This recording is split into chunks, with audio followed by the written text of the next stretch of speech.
Place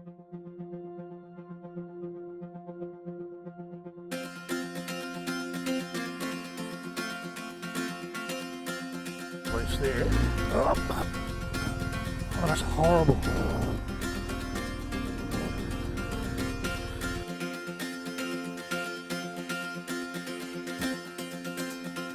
No.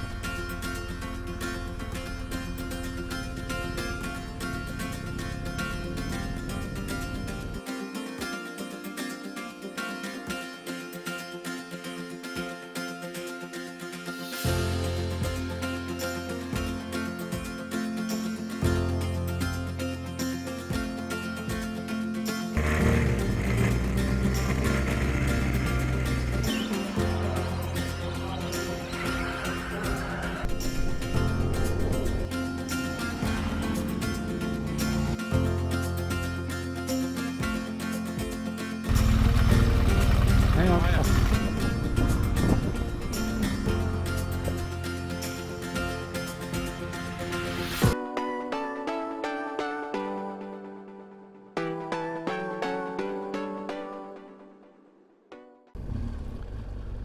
Alright, just on my way to meet up with David.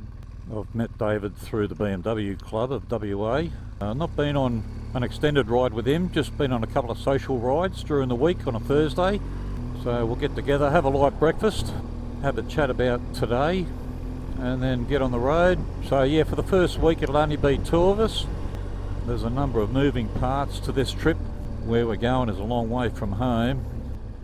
So it's important that you get bang for buck. So yeah, there's a number of moving parts just to make the trip worthwhile. There's Dome. There's a bike behind me. That could be David.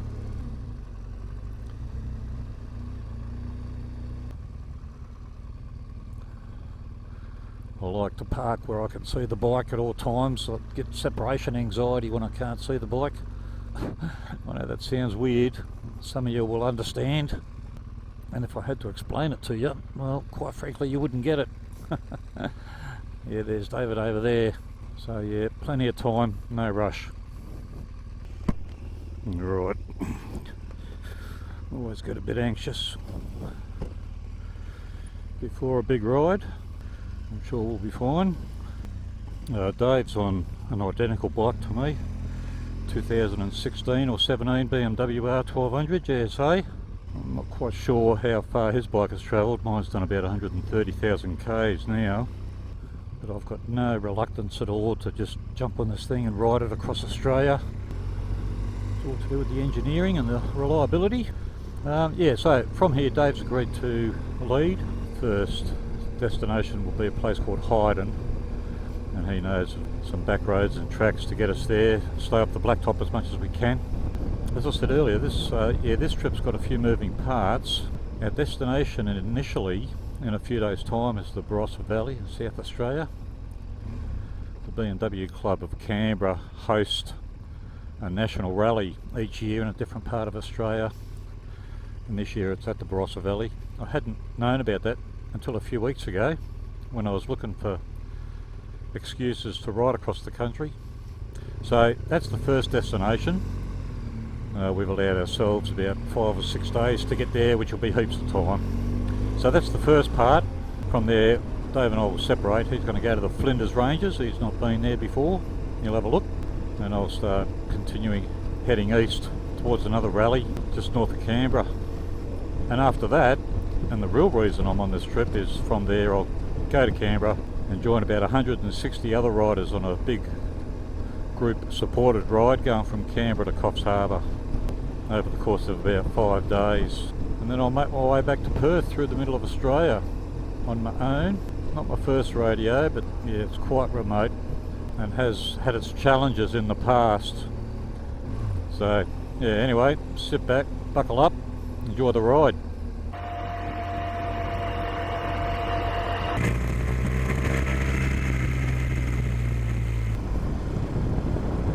Well, we've only been on the road for 20 minutes and we already find ourselves on the dirt. You know, both David and I have agreed that we don't want to do anything too challenging.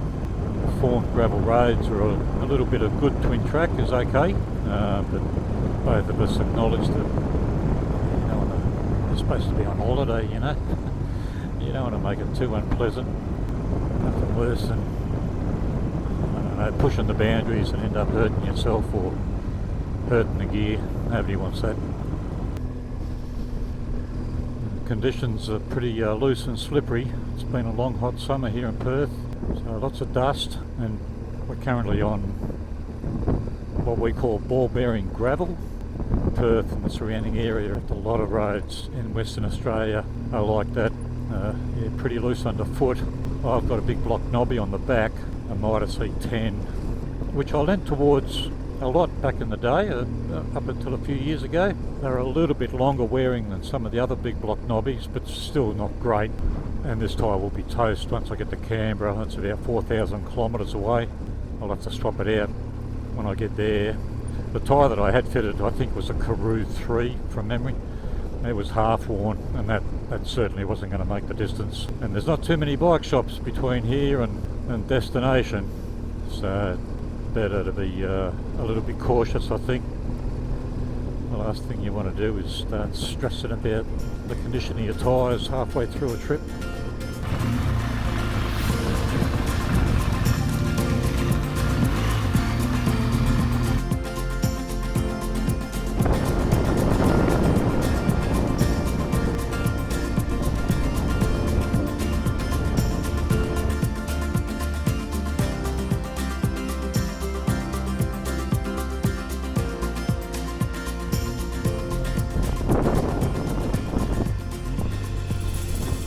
This small community is called Coolin, and once a year they have races, like a lot of country communities, horse racing.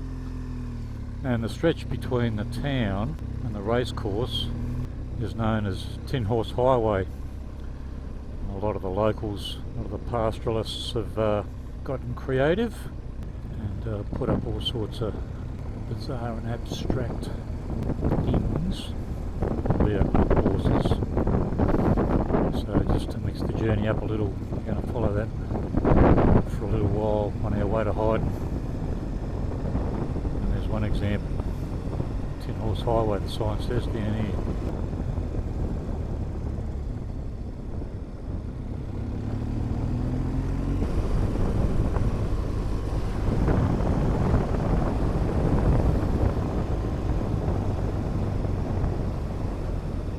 A couple of horses playing golf.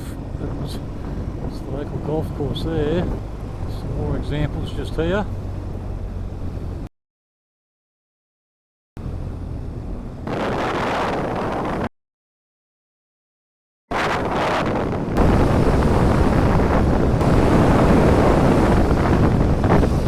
Anyway, you get the idea, yeah?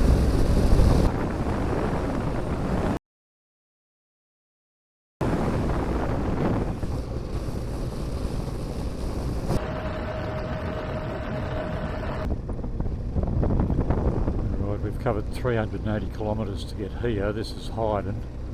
We're both going to have to refuel here, and probably that's all it'll be, just a quick refuel, maybe a cup of coffee, and then keep heading east along the Hyden to Norseman road, which is about 300 kilometres of dirt, gravel, and Norseman will be our next fuel stop. But that won't be until tomorrow. So yeah, we'll stop here long enough for fuel and then keep moving on, I think. Sunset locally at the moment is about 6 PM. It keeps moving, of course. As we head east, it'll become earlier and earlier until we cross a time zone, which won't be until the West Australian, South Australian border.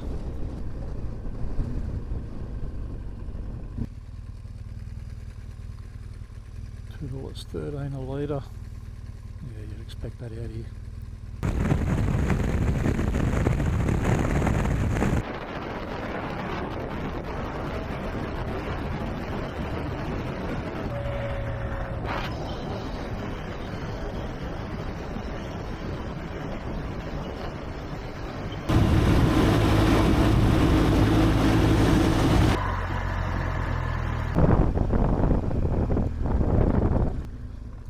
We're here at the Breakaways, which is our destination for the evening.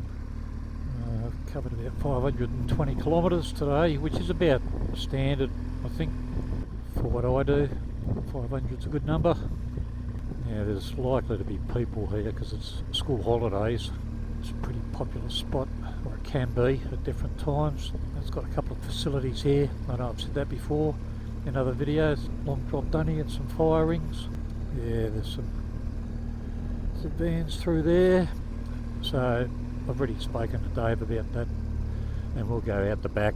There's no facilities, but at least we'll be guaranteed some firewood, because this place here will be void of firewood because it's so popular. Yeah, I can see other people down the back there. It's got some interesting geology here. That's the attraction. Yeah, like I say, we'll go out the back. Unlikely to be anybody down there, and even if there is, there'll be enough room to cater for all of us.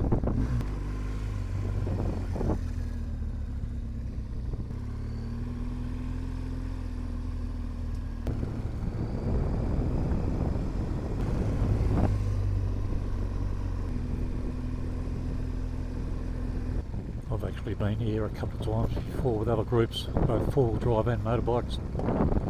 So yeah, anywhere around here will do, I think.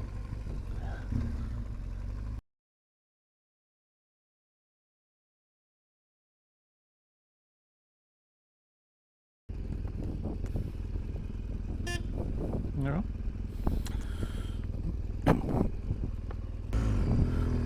Alright, morning at day 2.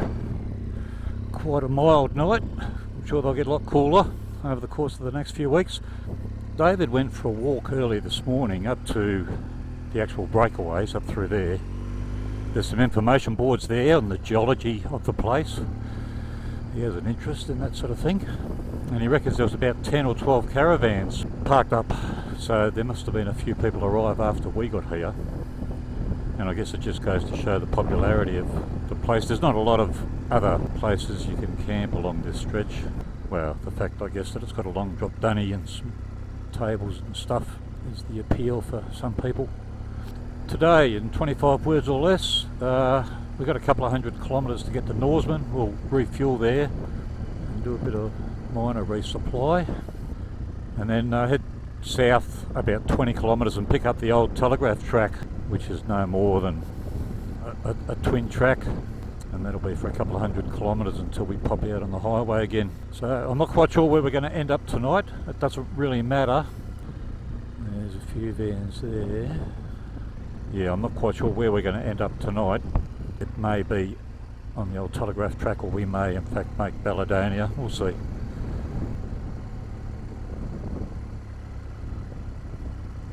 Hello, mate. Yeah, there's the information boards on the place.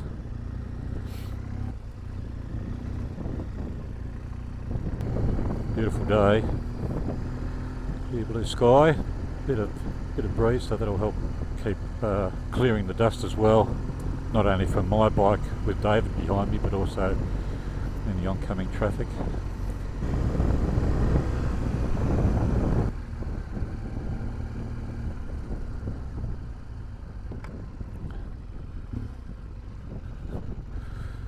Look at that, beautiful. There's about 4 vans in front of us, must be in a convoy. I'm not going to bother overtaking them because they just get covered in dust.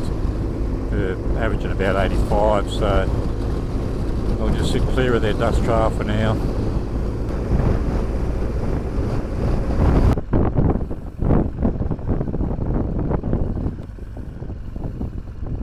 Bit of drama on the trail.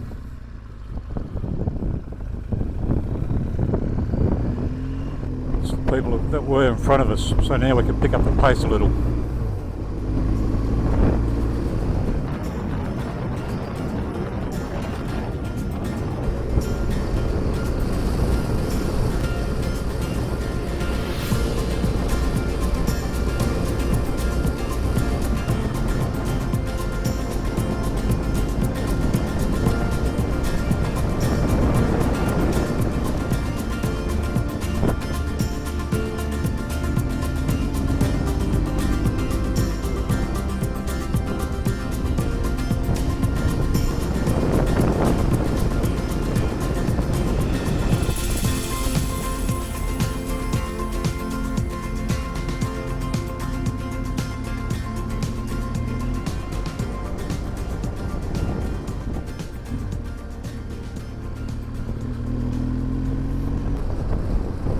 approaching Norseman now.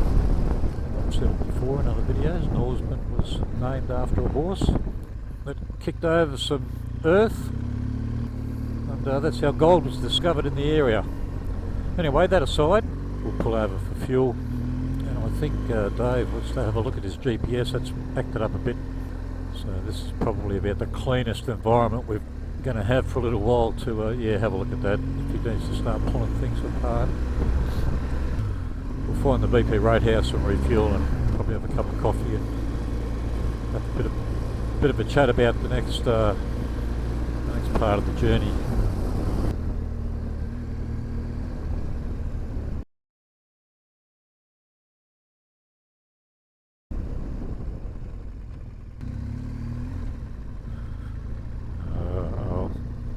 I just saw the flags at half-mast. My guess is there's a funeral for a local. That can sometimes lead to trouble because they get different mobs coming to town for the funeral, and yeah, usually a bit of blueing, bit of fighting going on after that. They call it sorry time. That is the mourning, the mourning or grieving part of the funeral. So it wouldn't surprise me if there's going to be a higher police presence later on in town.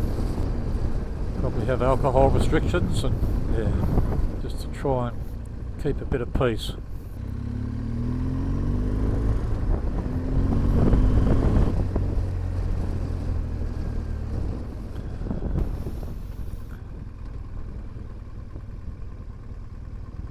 This is the junction that, you know, it's one of the only few roads that heads east across Australia, so I can get busy.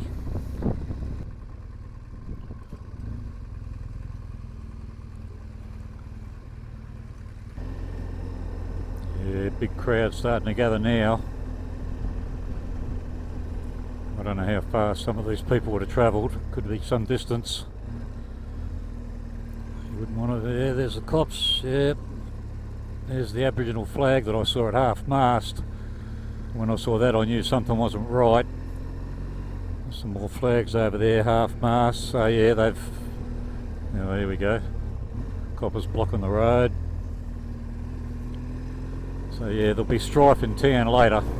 It's a bit sad. It's... yeah.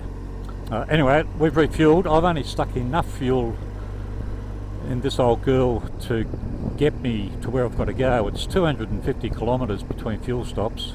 I've only stuck in 30 bucks worth, about, I don't know, 12 litres plus what I had in the tank, so that'll get me to where I've got to go. And the reason I've not filled it up is, you know, every litre of fuel is another, I don't know, 750 grams, nearly a kilo of weight.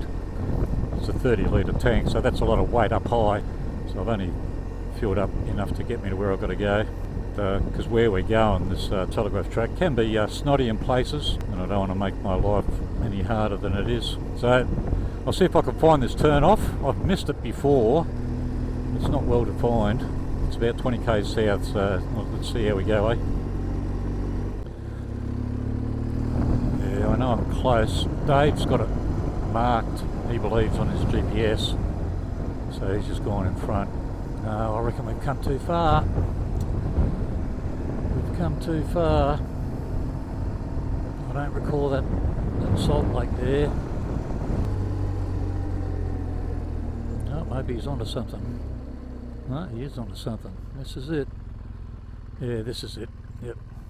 Oh, good work, mate. Good work. Yeah, this is it. Yep, well done. It's good for a couple of kilometres. Changes quickly. So what's the speedo telling me? 19.2.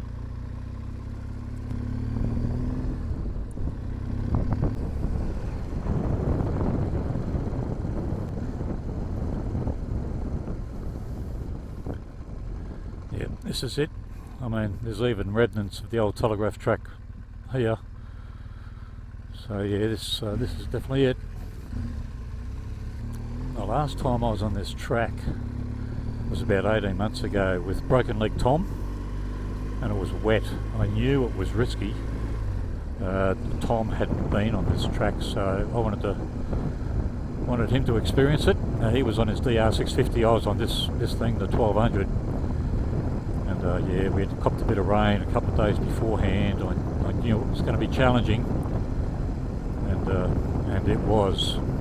Yeah, we both got caught off guard a number of times. If I was doing this trip on my own, I wouldn't be doing this track.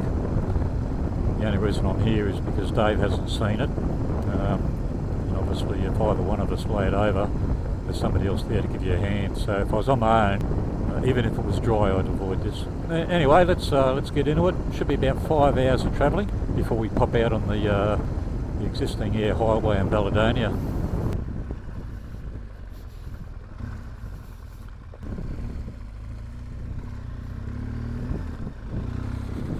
Just around the corner here is a dry salt lake with a causeway over it. It can be quite intimidating when you first see it. I've crossed it a couple of times over the years. It'll be alright. Quite a steep ascent.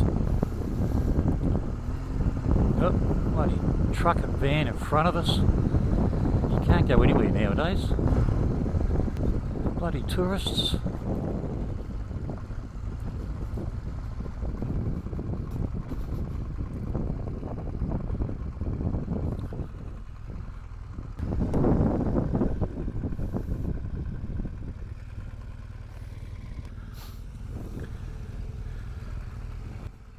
You okay to go on? Hey? You okay? Yeah. Okay. Yeah, because Dave and I haven't ridden together before, I don't know what he's done and he doesn't know what I've done, so just checking with him then to make sure it's okay, and yeah, he seems quite confident. It doesn't get any worse. I think there's a very, very minor patch of sand. If need be, we'll just paddle through that. So I think we'll be fine. It's dry, so traction won't be a problem. We just drive according to the conditions.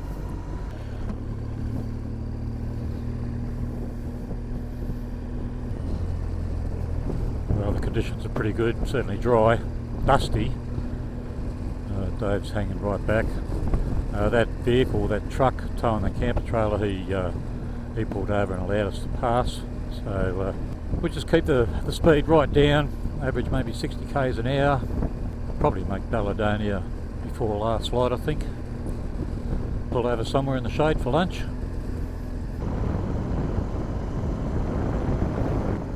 There's a dry salt lake over there on the right. And I think from memory, up towards the eastern end of the lake, there's a bit of sand. Last time I rode through it was after rain, and the sand was pretty thick then, so I'm not quite sure what it's going to be like now. It's not very long, but it doesn't have to be before it can provide a bit of stress and anxiety. Well, that second salt lake is to my right at the moment. The old Telegraph line used to go straight down the middle of it, obviously. Track here just goes around the edge of it. A little bit of sand there, but nothing really to worry about. Maybe I dreamt it. Hope so. As most people can attest, these big adventure bikes don't handle well in sand. Not with a 19-inch front wheel. There we go.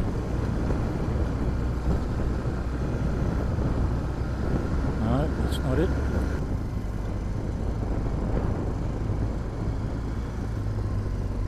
Oh, it's a bit loose there. Oh.